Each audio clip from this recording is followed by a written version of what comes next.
समय पर उसको महात्माओं के पास भेजो और उनके पास जाकर के तुमको सत असत का ज्ञान होता, तुमको ये मालूम होता कि भाई तुमको ये मनुष्य शरीर क्यों मिला है, तुमको ये मालूम होता कि तुमको गृहस्थ जीवन में किन नियमों का पालन करना है। जो है वो कैदी विचार करने लग गए कि अरे भाई पहले दाल रोटी थी केवल तो ठीक था, एक सब्जी बढ़ गई तो ठीक है, उससे थोड़ा फर्क पड़ा, क्या फर्क पड़ा, चलो पंखे नहीं थे, पंखे लग गए तो हवा का साधन हो गया, मच्छर काटना बंद हो गया, चलो मनोरंजन के लिए कुछ था नहीं तो टीवी आ गई। लेकिन आपस में एक दूसरे को पूछने लग गए अरे भाई ये सब कुछ सुख साधन तो मिल रहा है लेकिन आखिर में हम तो है कैदी ही। ये बताओ कि जो सब्जी बढ़ाने वाला बड़ा, पंखा लगवाने वाला बड़ा, टीवी लगवाने वाला बड़ा, या फिर जिसने जेल से उनको आजाद कर दिया वो बड़ा? कौन बड़ा है?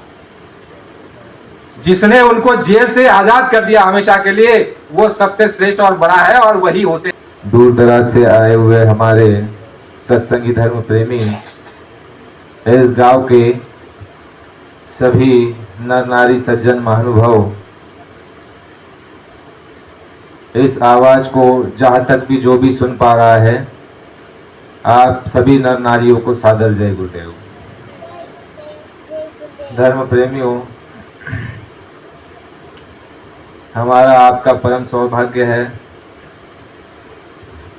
कि हम आप महापुरुषों के वचनों को दोहराने का काम, यानी कि उनका सत्संग, हम आप जो है अपने जो है स्तर पर इस कार्यक्रम को कर रहे हैं, जिसमें विशेषतः यह है कि हमको आपको महापुरुषों के संदेशों से जीवन जीने की राह मिले।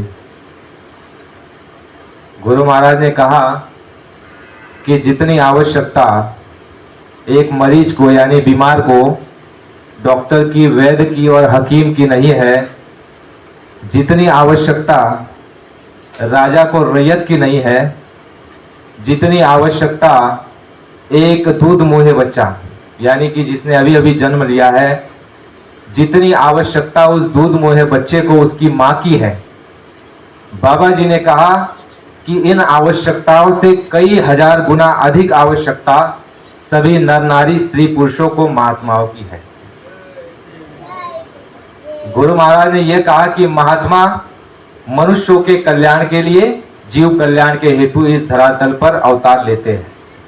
स्वामी जी महाराज ने यह कहा कि जितने भी संत महात्मा हुए, जितने भी पैगंबर, जितने भी शक्तियां इस धरती पर अवतरित हुई है, इस धरातल पर जिन्होंने अवतार धारण किया, गुरु महाराज ने कहा कि उनका एक लक्ष्य मानव कल्याण।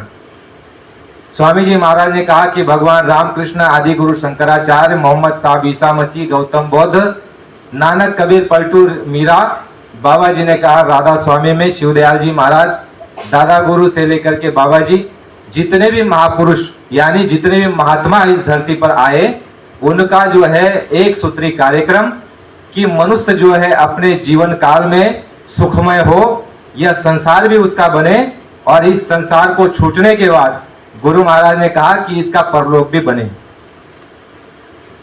जय गुरुदेव। तो धर्म प्रेमियों, बड़े गौर से सुनिए, अपने मन बुद्धि चित्त को एकाग्र करके आपको जो 1 घंटा या 1.5 घंटा हमारे गुरु भाई बताएंगे, इशारा देते चलेंगे कि आप कितना ले सकते हो, कितना हजम कर सकते हो, उस अनुसार ही गुरु महाराज की दया से, उनके आदेशों से आपके सामने प्रस्तुत उनके वचन किए जाएंगे। और ये वचन जो है ये अनमोल रतन है, इसको आप बड़े संभाल करके रखना। धर्म प्रेमियों, स्वामी जी महाराज ने कहा कि जितनी आवश्यकता राजा को यानी कि राष्ट्रपति या प्रधानमंत्री को जितनी आवश्यकता प्रजा की नहीं है, क्योंकि प्रजा नहीं है तो राजा किस बात का? राजा का वजूद किससे है? प्रजा से है। तो स्वामी जी महाराज ने कहा उसी तरह दूध मुहे बच्चे को अगर माँ न मिले, उसका दूध न पान हो तो वो जिंदा रहेगा? इतनी मुसीबत और तकलीफ। एक मरीज को अगर डॉक्टर और हकीम उसको न मिले तो उसको कितनी तकलीफ। तो स्वामी जी महाराज ने कहा कि इसी तरह से 1000 गुना महात्माओं की जरूरत आप सभी को है। लेकिन गुरु महाराज ने कहा कि महात्माओं की कदर आपने नहीं की। आपने जो है, स्वामी जी महाराज ने कहा कि महात्माओं के दरबार पे जाना, उनकी चौखट पर जाना, महात्माओं की शरण लेना और महात्माओं के पास जाकर के आपको अपने जीवन को कैसे बनाना, कैसे आपका संसार बने और कैसे आपका आत्म कल्याण भी बने, यह आपने छोड़ दिया है।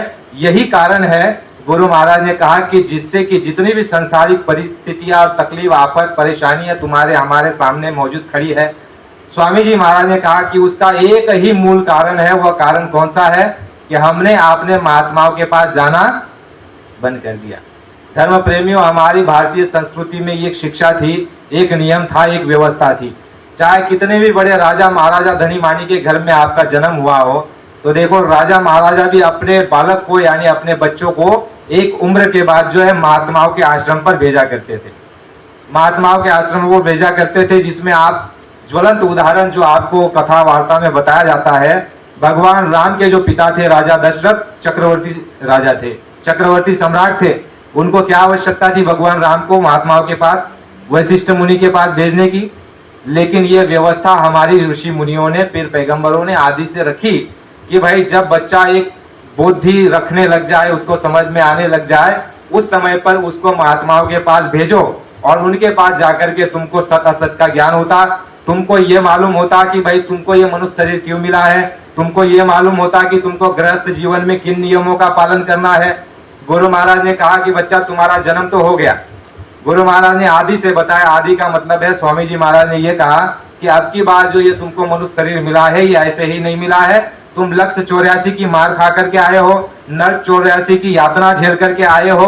गुरु महाराज ने कहा कि तुम अनंत प्रकार के लक्ष्य 84 की मार और आप जो है उसकी तकलीफ सह करके आए हो, और अब की बार ये तुमको मनुष्य शरीर मिला है। तो वो मनुष्य शरीर आपको इसलिए मिला है ताकि दोबारा आपका वो रास्ता ना बने। यानी जिस रास्ते से आप आए हुए हो मनुष्य शरीर में, गुरु महाराज ने संदेश अपने सत्संग में ये बताया कि बच्चा उस रास्ते से जहां से लौट करके तुम आए हो, तो अब की बार तुमको आवश्यकता महात्माओं की है। महात्माओं के पास जाओगे तो महात्मा तुमको वो तरीका, वो जरिया, वो जुक्ति और वो तुम्हारे अंदर जो है बैठ करके काम करेंगे और तुम्हारा जो कर्म है उसको धर्म के साथ जोड़ देंगे। प्रेमियों, धर्म और कर्म बहुत आवश्यक है। अब जैसे धर्म किसको कहते हैं? धर्म का मतलब होता है धारण करना। धारण करने का मतलब है अपने शरीर के अंदर में, अपने विचारों में, अपने मन बुद्धि चित्त में, अपने विचारों में धर्म यानी उसको धारण करना। धर्म में गुरु महाराज ने क्या कहा कि धर्म मतलब है परम धर्म शुद्ध अहिंसा, पर निंदा समग्न रीसा, धर्म न दूसर सत्य समाना। ये आपकी रामायण कहती है। रामायण क्या कहती है कि धर्म न दूसर। अनिल भाई, इन बच्चों को थोड़ा पीछे बिठा दीजिए, आप लोग थोड़ा पीछे हो जाइए और हलचल मत कीजिए, शांति से आप सुनिए। आपको समझ में आती हिंदी? अच्छा। जय गुरुदेव। जब महात्माओं की शरण में हम जाएंगे, उनकी शरण में जाकर के जब हम बैठेंगे, तो वो हमको आपको जो है असली सार, असली बोध कराएंगे और तुमको हमको जो है हमारे आपके जो कर्म, आज धर्म रहित होकर के हम कर्म कर रहे हैं। धर्म रहित होने का मतलब क्या है कि जो भी हम कर्म कर रहे हैं, गुरु महाराज ने कहा कि तुम्हारा सुख दुख का जो मूल असली कारण है, वह कारण कौन सा है? मूल कारण। तुमको सुख मिल रहा है, दुख मिल रहा है, इसका मूल कारण क्या है अनिल भाई? इसका मूल कारण यह है कि तुम्हारे कर्म, कर्म के आधार पर ही तुमको हमको सुख और दुख, अच्छा और बुरा, यह हमको आपको जो है सामने मिलता है। जय गुरुदेव। देखो गुरु महाराज ने क्या कहा कि कर्म प्रधान विश्व रचि राखा, जो जस करहि तो तस फल चाखा। यानी कि तुम्हारे हमारे साथ जितना भी लगा हुआ है वो कर्मों के आधार पर। बाबा जी ये कह रहे हैं कि तुम्हारे अगर कर्म ना हो, पाप ना हो, पुण्य ना हो, तो तुम यहाँ 1 मिनट 1 सेकंड के लिए ठहर नहीं सकते, बिल्कुल रुक नहीं सकते। गुरु महाराज ने कहा कि देखो सिक्के के 2 पहलू हैं, एक है पाप और दूसरा है पुण्य। तुम्हारा अगर समझ लो कि पाप समाप्त हो जाए, केवल पुण्य ही पुण्य रह जाए, तो भी गुरु महाराज ने यह कहा कि तुम्हारे हाथों में सोने की बेड़ी डाल दी जाएगी और तुमको सीधा ले जाकर के कहां पटक दिया जाएगा? जिनकी आप पूजा करते हो देवी देवता की, आपको सीधा उनके लोक में डाल दिया जाएगा। कहा जाएगा भाई 2 लाख साल तक तुम जो है यहीं पर रहो। कहां पर? स्वर्ग में रहो, वैकुंठ में रहो। किस वजह से डाला जाएगा स्वर्ग और वैकुंठों में? कर्मों के आधार पर। और कर्म कौन से आवश्यक है? गुरु महाराज ने कहा कि पुण्य। अब पुण्य क्या है? स्वामी जी महाराज ने कहा कि बच्चा जिस काम को करने में भय लगे वो काम पाप है। जय गुरुदेव। जय गुरुदेव। आप ध्यान भटकाइए मत। आप अगर ध्यान अपना भटकाएंगे तो यहां भी ध्यान भटक जाता है। इसलिए आप चाहे कोई कुछ भी करे, आप कम से कम ध्यान रखिए यहाँ पर शब्दों पर। गुरु महाराज ने यह कहा कि पुण्य के प्रताप से तुमको जो है आपको देवी और देवता बना दिया जाएगा। और देवी देवता 1-2 साल के लिए नहीं, 10 साल के लिए, 100 साल के नहीं, 2 लाख, 4 लाख, 10 लाख वर्षों के लिए तुमको देवी देवता में वहां पर डाल दिया जाएगा। और बाबा जी ने कहा कि देवी देवताओं के स्थान पर जब तुम चले जाओगे तो वहां पर ना तुमको खेती करनी पड़ेगी, ना दुकान होगा, ना दफ्तर होगा, ना बीमारी होगी, ना लड़ाई होगा, ना झगड़ा होगा। वहां पर आनंद ही आनंद होगा, यानी कि सुख ही सुख होगा। वहां खाने के लिए क्या है? गुरु महाराज ने कहा सुगंधी है। जैसे तुम जो धूप लगाते हो ना अगरबत्ती, तो ये अगरबत्ती देवताओं का आहार है, सुगंधी।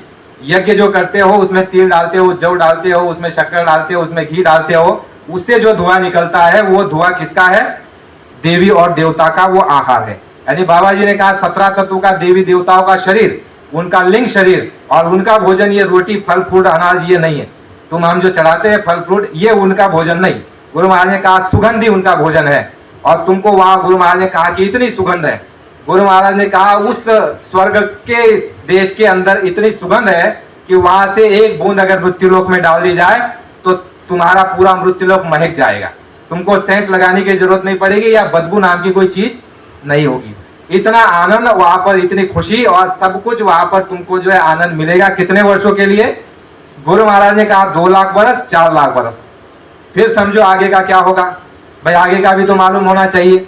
फिर स्वामी जी महाराज यानी संतों ने ये पूरा भेद खोला, इनके पहले किसी ने नहीं खोला। गुरु महाराज ने कहा ये भेद ना ऋषि जानते हैं, ना मुनि जानते हैं, अगर कोई जानता है तो संत और परम संत ही ये भेद को जानते हैं, क्योंकि वो आदि और अंत का भेद जानते हैं। वह जो है आदि यानी आदि पुरुष से लेकर के वह जो है अंत तक की सारी बात जानती है और उनके दर्शन और दीदार भी करती है। तो स्वामी जी महाराज ने कहा कि 4 लाख वर्ष जब आपके वहां पूरे हो जाएंगे, पुण्य का प्रताप आपका जब क्षीण हो जाएगा, तो कहते हैं कि पुण्य क्षीणे पुनः मृत्यु लोके। जैसे तुम्हारा पुण्य प्रताप समाप्त हो जाएगा, वहां से धक्का मार दिया जाएगा नीचे कि जाओ भाई तुम्हारा अभी बैंक में कोई पैसा, यानी जो पुण्य तुमने मनुष्य शरीर में रह करके कमाया था, पुण्य कौन सा? बकरा काट देना, ये पुण्य है क्या? नहीं। गुरु महाराज ने यह कहा कि जिस काम को करने में प्रसन्नता लगे वो काम पुण्य है, वो अच्छा है, उसको करो। और जिस काम को करने में डर लगे, परेशानी हो, उस काम को कभी मत करना, वो पाप है। गुरु महाराज ने कहा पुण्य में सबसे श्रेष्ठ पुण्य कौन सा है? भूखे को रोटी खिला देना, प्यासे को पानी पिला देना।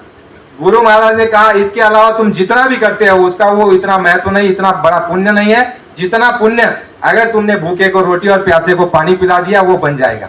और तुम्हारा पुण्य इकट्ठा हो गया, हम आप चले गए स्वर्ग में 4 लाख वर्षों तक हम आप रहे। उसके बाद सीधा कह दिया गया कि भाई नीचे चले जाओ, तुम्हारा पुण्य प्रताप समाप्त हो गया, पुण्य क्षीणे पुनः मृत्यु लोके। उसके बाद स्वामी जी महाराज यानी संतों ने इस भेद को खोला। गुरु महाराज ने यह कहा कि जब तुमको मृत्यु लोक में डाला जाएगा तो तुमको जो है झोपड़पट्टी में नहीं, तुमको गरीबी में नहीं, तुमको बीमार नहीं। गुरु महाराज ने कहा कि तुमको धनी मानी, राजा महाराजा, चक्रवर्ती सम्राट और सेठ साहूकार के घर में तुमको जन्म दिया जाएगा, क्योंकि तुम्हारा पुण्य था उस कारण तुमको बड़े घराने में जन्म मिलेगा। और जिस बड़े घराने में हमने जन्म लिया, गुरु महाराज ने कहा कि जैसे तुम्हारा कर्म और धर्म चूक गया, कर्म और धर्म का मेल होना चाहिए, वो मेल कौन कराता? महात्मा कराते। हम तो धर्म माने हिंदू, धर्म माने मुसलमान, यही समझते हैं ना, ये धर्म नहीं।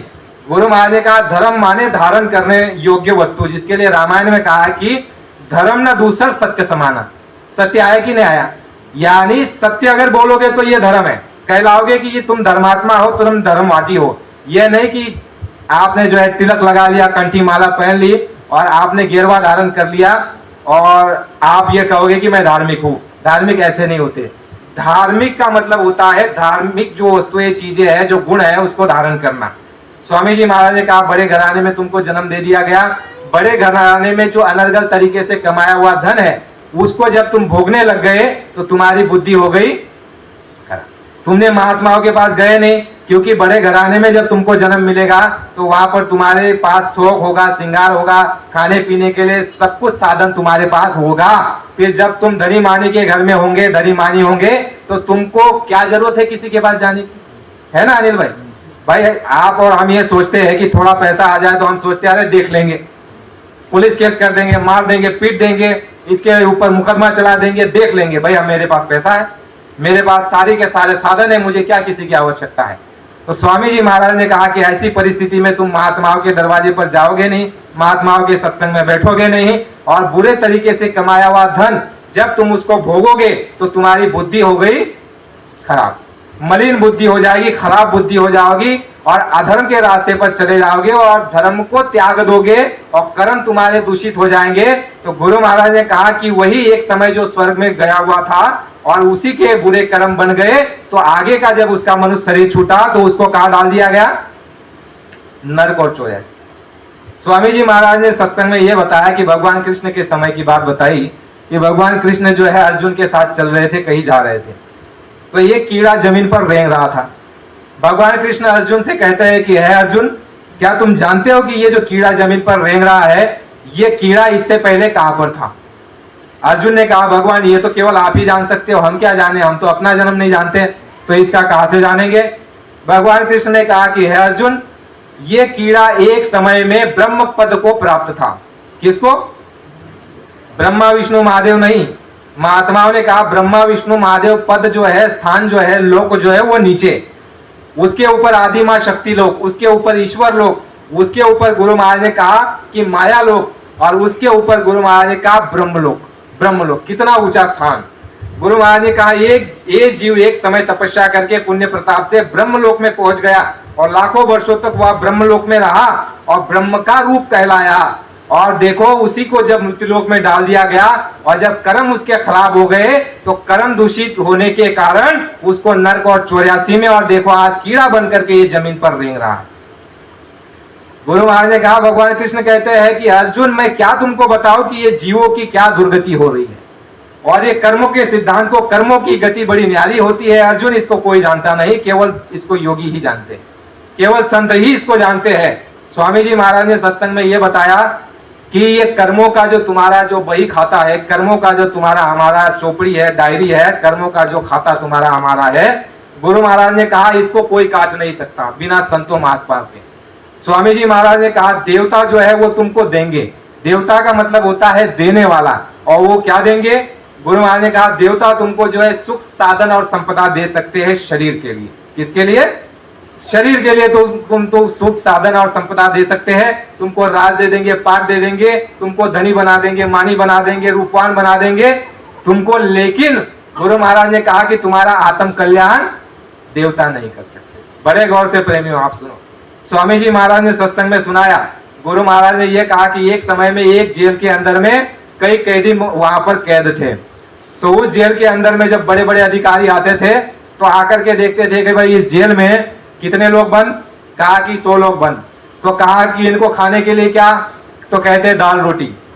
तो अफसर बड़े आते थे तो ये कहते थे कि भाई दाल रोटी है तो एक सब्जी बढ़ा दो। कुछ दिन बाद और बड़े अफसर आए, उसने पूछा भाई इनके लिए खाने के लिए क्या? कहा दाल रोटी है और एक सब्जी है। तो कहा इसके लिए पंखे की कोई व्यवस्था? बोले कोई व्यवस्था नहीं है। तो चलो मैं डोनेशन देता हूँ, पैसा देता हूँ और पंखा लगवा दो। वह भी उसके दिन थोड़े दिन बाद बड़े अफसर आने लग गए, तो बड़े अफसरों ने कहा कि भाई इनकी क्या व्यवस्था है? कहा कि इनको जो आ गया एक सब्जी बढ़ गई और पंखा लग गया, मच्छर काटते थे तो मच्छर काटना बंद हो गया, लेकिन इसको मनोरंजन के लिए कोई साधन नहीं है। तो अफसर ने क्या कहा कि तुम एक काम करो, टीवी लगवा दो, मैं डोनेशन देने के लिए तैयार हूँ, पैसा दे दूंगा, टीवी लगवा दो, इनका मनोरंजन हो जाए। उनका मनोरंजन भी होने लग गया, उनको सब्जी भी खाने को एक मिल गई, उनको ऐसा कूलर और ऐसा पंखा भी उनको मिल गया ताकि उनको मच्छर काटे नहीं, गर्मी लगे नहीं। लेकिन आपस में जो है वो कैदी विचार करने लग गए कि अरे भाई पहले दाल रोटी थी केवल तो ठीक था, एक सब्जी बढ़ गई तो ठीक है, उससे थोड़ा फर्क पड़ा। क्या फर्क पड़ा? चलो पंखे नहीं थे, पंखे लग गए तो हवा का साधन हो गया, मच्छर काटना बंद हो गया। चलो मनोरंजन के लिए कुछ था नहीं तो टीवी आ गई। लेकिन आपस में एक दूसरे को पूछने लग गए, अरे भाई ये सब कुछ सुख साधन तो मिल रहा है, लेकिन आखिर में हम तो है कैदी ही। जय गुरुदेव, समझ में आ रही है बात? गुरु महाराज ने कहा, कैदी आपस में बात करने लग गए, एक दूसरे को कहने लग गए, अरे भाई साधन तो मिल रहे हैं लेकिन है तो आखिर में कैदी, खुली हवा का हम सांस नहीं ले पा रहे, खुले हम आजाद हो नहीं पा रहे हैं और हम है तो जेल में। चाय सब्जी बढ़ गई, पंखा लग गया, मनोरंजन के लिए टीवी आ गई, लेकिन है तो जेल में। तो बड़े परेशान रहते थे। तो एक दिन बड़ा आला अफसर आया और उसने पूछा कि भाई ये कैदी किस जुर्म में कैद है यहाँ पर। तो आला अफसर को बताया गया कि ये जुर्म में। तो आला अफसर जो बहुत बड़ा ऊंचा अफसर था, उसने कहा लाओ चाबी। उसने लगाया, ताले की कुंजी खोला और ताला खोल करके उनको कहा कि तुम आज से आजाद हो गए।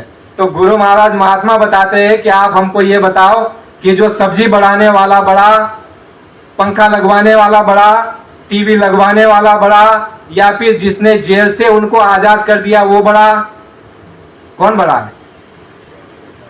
जिसने उनको जेल से आजाद कर दिया हमेशा के लिए, वो सबसे श्रेष्ठ और बड़ा है। और वही होते हैं संत महात्मा, वही होते हैं सदगुरु, जो तुमको हमको, गुरु महाराज ने कहा कि बाबा जी ने ये कहा कि मैं तुम्हारा लोक भी बनाना चाहता हूं और परलोक भी बनाना चाहता हूं।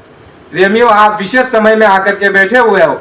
गुरु महाराज ने कहा कि बच्चा, अगर तुम इससे पहले समय में आ चुके होते तो तुमको ऐसे ही नामदान नहीं मिलता। कैसे नामदान मिलता? एक जन्म भक्ति, दूजे में नाम, तीजे में मुक्ति और चौथे में निज धाम।